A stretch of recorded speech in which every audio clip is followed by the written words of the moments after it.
এই মোবাইলে কত মা মেয়ে হারায় কান্না করে। মোবাইল যেদিন গজব আসলো সেদিন থেকে মহিলাদের হিজরত বেড়ে গেল। 4 সন্তানের মা হিজরত করে কই গেছি গা খবর নাই। কথা বলেন না কেন? এই মোবাইলের কারণে শুধু নারী হিজরত করে কোথায় যায় খবর নাই। কোন মহিলার খবর পাওয়া যায় বাঁশবাগানে লাশ, কোন মহিলার খবর পাওয়া যায় নদীর পারে লাশ, কোন মহিলার খবর পাওয়া যায় ধানের খেতে ধর্ষিতা হয়ে লাশ হয়ে আছে। এরে নবীর উম্মতের নল, এতে কোনো সন্দেহ নাই মোবাইল এক গজবের নাম। এরে যুবক, আমি তোর পায়ে হাত রেখে বলি, পা দুটো আগায় দেও। আমি পাও ধরে বলছি রে বাবা, হিংসার নজরে বলি না। তোমার মতো যুবক 5 ওয়াক্ত নামাজি দাড়িওয়ালা স্কুল কলেজে পড়ে নাই, তুমি কেন পারবা না? ফাইনাল জবাব, তোমার কপাল বুঝি পুড়ে গেল। তওবা না করলে তোমার পোড়া কপালে আর জোড়া লাগবে না। এই মোবাইলের কারণে তোমার ঈমান আমান ধ্বংস হতে চলছে।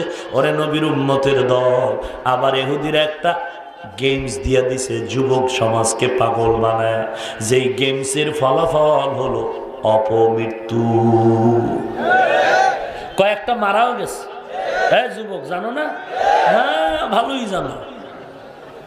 এরে যুবক আল্লাহর গোলাম,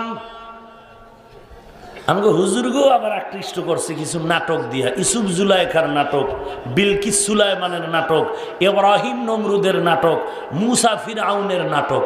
হুজুরেও বয়ে বয়ে নাটক চায়। কয় কি ও ইউসুফ জুলাইখার নাটক দেখি, এখানে তো গুনার কিছু নাই, গান নাই, বাদ্য নাই, সওয়াবের কি আছে বলো মোল্লা? সওয়াবের কি আছে? গুনার কিছু নাই। ওই তর্কে যেতে চাই না। সওয়াবের কি আছে বলো? বরং লিখে রাখে যুবক, এই ইউসুফ জুলাইখার ঘটনার নাটক সাজাইয়া ইহুদি যে কত বড় কুত্তা, ইহুদি যে কত বড় কুত্তা, এর থেকে ডবল কুত্তা মুনাফিকেরা। এই ইহুদিগুলো ওরা তো আর ডাইরেক্ট করে না, মাঝখানে মুসলমান মুনাফিক দাঁড় করায় কাজ করায়। এরে আল্লাহর গোলাম, এই ইউসুফ জুলাইখার নাটক দিয়া গোটা জমিনের যুবকগুলো চায় অবৈধ প্রেমের প্র্যাকটিস করাবে। আর কিছুই না, আর কিছুই না। এখান থেকে শিক্ষার কিছু নাই। আল্লাহ হেদায়েত দান করুন। এরে যুবক আল্লাহর গোলাম, হয়তোবা মনে একটু কষ্ট তোমার আসতে পারে। আমি তোমার আপন হয়ে বললাম, কতদিন আর যৌবনের বাহাদুরি করব? কয়েকদিন আগে টেকনাফ রোহিঙ্গাদের তেরান দিয়া 6 জন যুবক সিলেটের বাড়ি রওনা হয়ে গেল। সপ্তাহখানে আগের ঘটনা বলছি। 6টা যুবক ত্রাণ দিয়ে টেকনাফ থেকে গাড়ি ভাড়া করে, রিজার্ভ গাড়ি, মাইক্রো গাড়ি দিয়া সিলেটের বাড়ি যায়। নরসিংদী এলাকা পেরিয়ে যাওয়ার পর রাতের বেলা এমন এক অ্যাক্সিডেন্ট হয়ে গেল, গাড়ির ছাদও চলে গেল, যুবকের মাথা পর্যন্ত নষ্ট হয়ে গেল। পরের দিন একই সিরিয়ালে 6টা যুবকের লাশ। জানাজার ময়দান, একটা কান্নার আওয়াজ পড়ে গেল। এর যুবক চোখ দুটো বন্ধ করে ডানে তাকায় দেয়, জীবনের খেলার বহু সাথী আজকে এই জমিনে বেছে নেয়। একটু তাকায় দেখো, লেখাপড়ার জীবনে বহু বন্ধু ছিল, আজ অনেকে নাই। এরে আল্লাহর গোলাম, কয়দিন আর যৌবনের বাহাদুরি করবি? কোরআনের কথা কি মিথ্যা মনে করেছো? মোবাইলে সার্চ দিয়ে বাংলা কোরআন লেখে ডাউনলোড করে মাঝে মাঝে ঘরে গিয়ে বালিশে মাথা লাগায় বাংলা তরজমা পড়। লম্বা পড়ার টাইম নাই, 2-1টা সূরার তরজমা পড়ে দেখ। আল কারিআতু মাল কারিআহ ওয়া মা আদরাকা মাল কারিআহ। সূরার তরজমা পড়ে দেখ। ইযা জুলজিলাতিল আরদু জিলজালাহা ওয়া আখরাজাতিল আরদু আসকালাহা ওয়া ক্বালাল ইনসানু মা লাহা আরাআইতাল্লাযী ইউকাযযিবু বিদ্দীন ফাযালিকাল্লাযী ইয়াদউল ইয়াতীম ওয়া লা ইয়াহুদ্দু আলা তাআমিল মিসকিন আলহাকুমুত তাকাসুরু হাত্তা যুরতুমুল মাকাবির ওয়াইলুল লিকুল্লি হুমাযাতিল লুমাযাহ الذي جمع ماله وعدده يحسب أن ماله أخلده كلا لينبذن في الحطمة وما أدراك ما الحطمة نار الله الموقدة আসেনি এই সূরাগুলোর তরজমা পড়ে তোর দিলের একটু প্রশ্ন কর, এগুলো সব জাহান্নামের বয়ানের সূরা, এগুলো মিথ্যা। জোরে বলেন, জাহান্নামের সূরা। তরজমা পড়ে নিজের ভিতরে তাকায় দেখ, আল্লাহ তো বলে দিলেন ইন্নাল আবরারা লাফি নাঈম ওয়া ইন্নাল ফুজ্জারা লাফি জাহিম। গুনাহগারের জন্য কবরের মধ্যে আযাব, নেক আমলওয়ালার জন্য কবরে শান্তির বিছানা হয়ে যাবে। আল্লাহর নবী বলেন আল কবরু রাউযাতুম মির রিয়াজিল জান্নাহ আও হুফরাতুম মিন হুফারিন নার। কবর কারো জন্য শান্তির বিছানা, কারো জন্য জাহান্নামের গর্ত। এরে যুবক, চোখ দুটো বন্ধ করে তাকায় দেখ, অন্ধকার কবরে যদি গুনাহ নিয়ে যাও, নেক আমল করো কপাল ভালো, আর যদি গুনাহগার হয় কবরে যাও, কোরআন যদি সত্য মনে করো, এই কোরআনের আয়াতের অর্থগুলো সত্য, আল্লাহর নবী বলেন কবরটা সাপে ভরে যাবে। মানুষ বিশ্বাস করে না, এই জন্য আমার বাংলাদেশের মধ্যে কত কবরে আগুন দেখা গেল, কত কবরে সাপ, কত কবরে ধোঁয়া, আবার কত কবরের লাশ 20 বছর পরে কাফন সহ তাজা।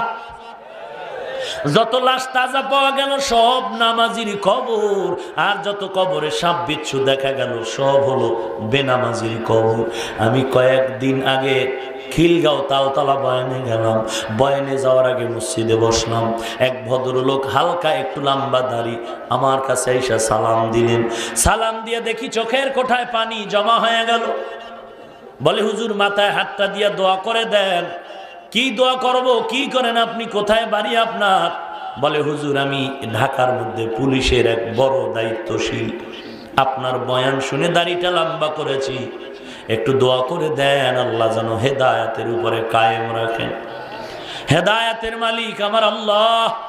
কপাল যদি ভালো হয় তো তরবারি নিয়েও ওমর কালেমা পড়ে নেয়, আর কপাল যদি খারাপ হয় আবু জাহালকে 13 বছর বয়ানও কালেমা পড়ে না। এরে নবীর উম্মতের দল, দুনিয়ায় যত কিছুই দেখি আসলে কিছুই না। মা বাবার সামনে সন্তানের বিদায়, সন্তানের সামনে মা বাবার বিদায়। একটু চোখ দুটো বন্ধ করে দেখো, বাঁশবাগান বড় কঠিন জায়গা। ওই জায়গায় দিনের বেলাও যাইতে ভয় লাগে। কেন? সাপের গর্ত। ওই জায়গায় তোমাকে আমাকে সবাই রেখে আসবে, কেউ আর ফিরে তাকাবে না। আল্লাহর দরবারে নেক আমল নিয়ে যদি যেতে পারো, বড় কবর শান্তির জায়গা হবে। আর যদি গুনাহগার হয় কবরে যাও, আমার নবী জাহান্নামের আযাবের কথা বলেছেন। দুই পার্শ্বের মাটির এমন চাপ, দুই পার্শ্বের ফাজরের হাড় একটা আর একটার মধ্যে ঢুকে যাবে। মুমিন গুনাহগারের কবরে 70টা সাপ, বেঈমানের কবরে 99টা সাপ। ওই এমন আঘাত আর এমন আযাব শুরু হয়ে যাবে। কত ঘটনা আমরা শুনেছি। কবরের পার্শ্বে ছিল গরুর খোয়ার, বেনামাজির দাফন করে সবাই চলে গেল। রাতে দেখে গরু দৌড়ায়া রশি ছিঁড়িয়া পালায়া গেল, কারণ ওই গরু কবরের আযাব চোখে দেখতে পায়। এরে নবীর উম্মতের দল, একটু চোখ বন্ধ করে দেখো তুমি আমি কত বড় অপরাধী হয়ে গেলাম। এই চেয়ারে বসে বয়ান করি, মানুষ যদি জানতো আমি কত বড় জাহান্নামের আসামি, এখানে কেউ আমাকে বসার সুযোগ দিত না। আল্লাহ বলেন ও গোলাম, কেউ জানে না তুই কত বড় অপরাধী, আমি মাওলা জানি তুই কত বড় অপরাধী। আমি আল্লাহ জানার পরে তোর পানি বন্ধ করি না, রাগ করে আলো বন্ধ করি না, বাতাস বন্ধ করি না, বরং আমি আল্লাহ তুই ডাক দেওয়া ছাড়াই প্রতিদিন প্রথম আসমানে আইসা আমি ডাকি, বান্দা আয় আয়। ওরে বান্দা তুই আমাকে ডাক, তোর কি প্রয়োজন? তুই আমাকে ডাকো না, আমি নিজেই আইসা গেলাম প্রথম আসমানে। বান্দা তোর কি প্রয়োজন আমাকে বল, আমি আল্লাহর মতো দয়াময় কেউ নাই, আমার কাছে মাপ চা, চোখের পানি ছেড়ে বল। চোখের পানিটা গালের নিচে আসার আগে জীবনের গুনাহগুলো মাফ হয়ে যাবে। এরে নবীর উম্মতের দল, আল্লাহর মোহাব্বত নিয়ে তওবা করো। জীবনটা বড় বিপন্ন হয়ে গেল। এরে যুবক আল্লাহর গোলাম, আজ দেখো চাকরি করে কোটি টাকার মালিক, একটা টাকাও হারাম খায় না, অভাব নাই। নবীর আদর্শের পাগল হয়ে যাও, নবীর আদর্শের মালাটা গলায় লাগাও, 5 ওয়াক্ত নামাজ পড়ো, মা বাবার খেদমত করো, দেশের বিরুদ্ধে কোনো ষড়যন্ত্রে আগাও না। আল্লাহ ওয়ালা বুজুর্গ কান্নাওয়ালার বন্ধু হয়ে যাও, সহিভাবে কোরআনটারে তেলাওয়াত করো, আল্লাহর কাছে তওবা করো। মালিক আমি জানি আমার মতো গুনাহগারের জমিনে আর কেউ নাই। আমার গুনাহ, আমি যে অন্যায় করেছি, অন্যায় যদি আমার ছেলে করতো আমি ছেলেরে তাড়ায় দিতাম। আমার অন্যায় যদি আমার মা বাবায় করতো আমি আলাদা হয়ে যেতাম। আমি যে অপরাধ করেছি, অপরাধ যদি আমার ভাই করতো ভাইকে তাড়ায় দিতাম। ও মালিক, তুমি তাড়াও নাই। আজকে এই ময়দানে তওবা করলাম, তুমি আমারে দয়া করে মাফ করে দাও।